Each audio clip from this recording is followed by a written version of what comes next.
This is going to be taking a look at the best possible teams to run Ogre Hunt with, because with the way background battling works now, you only need to do a single run, and it'll record your minimum time, and it'll use that forever. So you just need to set it up once. We have teams ranging anywhere from 20 to 35 seconds, depending on what units you own and how fast you mash. For whether or not this hunt is worth farming, I have a separate video on that. It basically just boils down to Warfare, Riposte, and Reversal are only used on like 1 to 3 units, 1, 1, and then 3. If you need a set for them, sure, Pursuit, pretty wide range of characters, but this hunt is pretty mediocre because once you're done with these 3 sets, they are literally completely useless.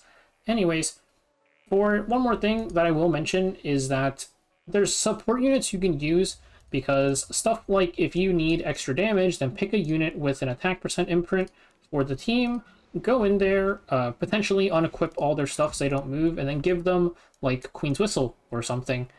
Boosted everybody's attack by 10%. You could also do it with Warriors, because Warriors also got a new artifact.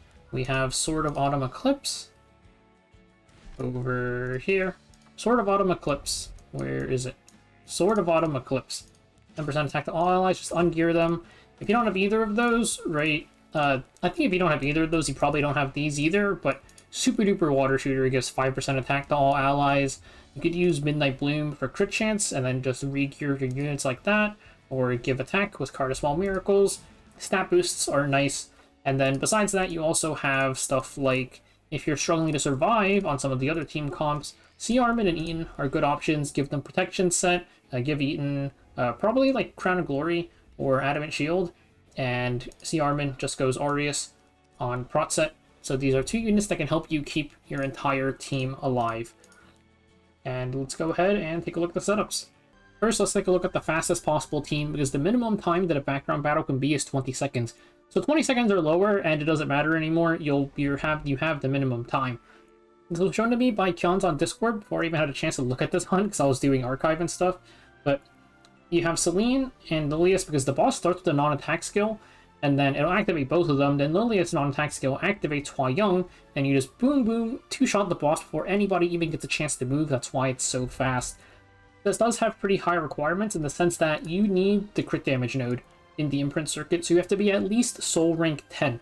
And of course, there's going to be teams later that don't require imprint circuits, so don't worry about it. They're still pretty fast, but this is the fastest possible one. Let's take a look at their stats. For Lilius, I have just ungeared, doesn't matter because no one's moving. You just give her Warhorn to boost everybody else's attack. I do kind of overkill it, so it's not super necessary, but...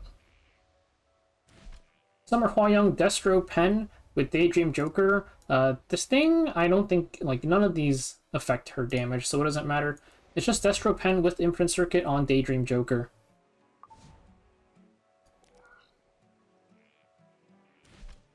And then this is also Destro Pen. Her personal artifact does do more damage than Daydream Joker because of the attack buff, I think. But if you don't have it, you can use Daydream Joker. It's like a bit less damage, but you shouldn't have any trouble killing or anything. Your positioning also doesn't matter. I just think it kind of looks nicer if Lilius goes first, so I position them like this. I don't know exactly what causes them to move in what order either. But again, if you need damage, because this, you don't need to survive. You take no damage. The only thing that matters is how much damage you deal. Put another, like a Soul Weaver or a Warrior here on Queen's Whistle or Sword of Autumn Eclipse for extra damage if you need it.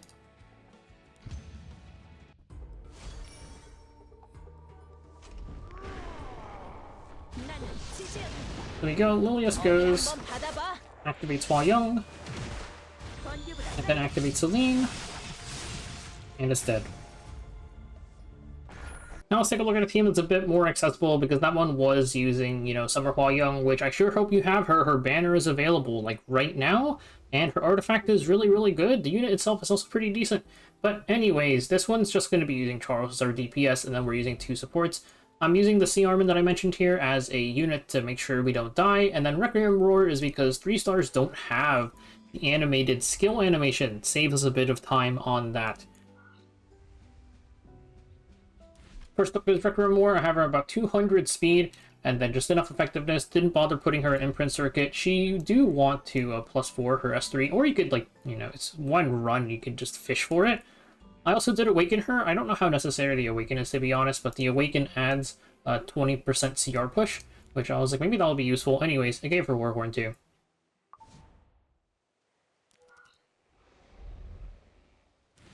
And then T. Armin just prot really low speed, pretty much, with Arius. She's just here to make sure we don't die.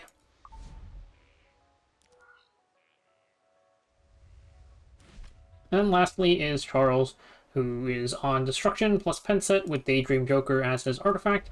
We have him a good bit of bulk to make sure he doesn't die, because you don't need that much damage to kill this boss. And also just enough damage to actually kill him. Again, if you need like more damage on the third slot, you can run another person using an artifact that gives like attack boost or something. And I haven't tested the time for this run yet, so let's go and see. Because I wanted to do it in like reverse, so we could see the accurate times.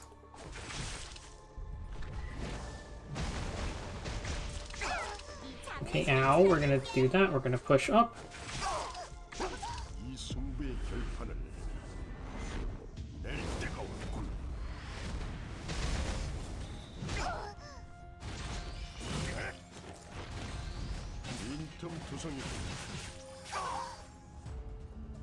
And let's see what our time is.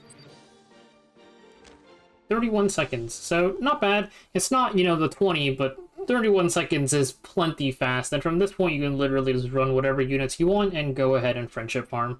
Lastly, we have what I consider to be the bare minimum team. It's just Brieg and Charles, 2 free units. Well, Charles is like free for new players. You have Milestone Chest, Kisei, Charles, Tenebria. Some people say Tenebria, those people are wrong. The answer is Charles, so if you don't have Charles, sorry. But Charles is the best unit here for the basic setup, and then we also have Brieg, who is literally free. The time for this is 36 seconds if you're on PC. On mobile, it might be 37, depends on how fast you are, because PC has a thing, we have keyboard controls. You can do Q, W, and E to select your skills. If you mash E fast enough, you can select your S3 before the actual like icons pop up. It does save you a second. Very, very useful, and we actually need it here, because Brieg S2 sucks, and we're trying not to use it. So for Brieg, we're just going to make him fast. This is pretty much for speed tuning purposes, to make sure that we take a turn before the boss goes. And it's because the boss CR pushes by 20% every time you move, right? So we're trying to manipulate his position a bit. And besides that, his stats don't really matter. I do have him in the imprint circuit. It's not necessary, because you'll need to do a single run. You get one run where you land that break, you're good. And I gave him Arius because why not? And again, we're skipping his S2. We just want to press S3 instantly.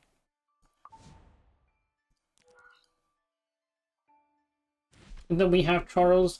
Give him a bruiser build. We're skipping Brieg S2, so no barrier, which means you're going to take quite a bit of damage. But this is like more than enough bulk. You actually don't even need this much. But if you run him like base bulk, you're dying. You also don't need a lot of damage to kill this boss, like I mentioned, just because it's super, super squishy.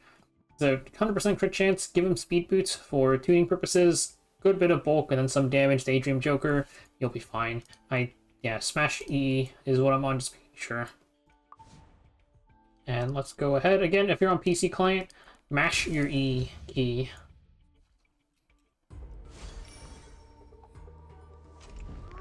So the boss goes first, and then Brieg goes next, or I guess the Goblin goes next, and then Brieg. And you can see I managed to press it before like the S3 icon even appeared.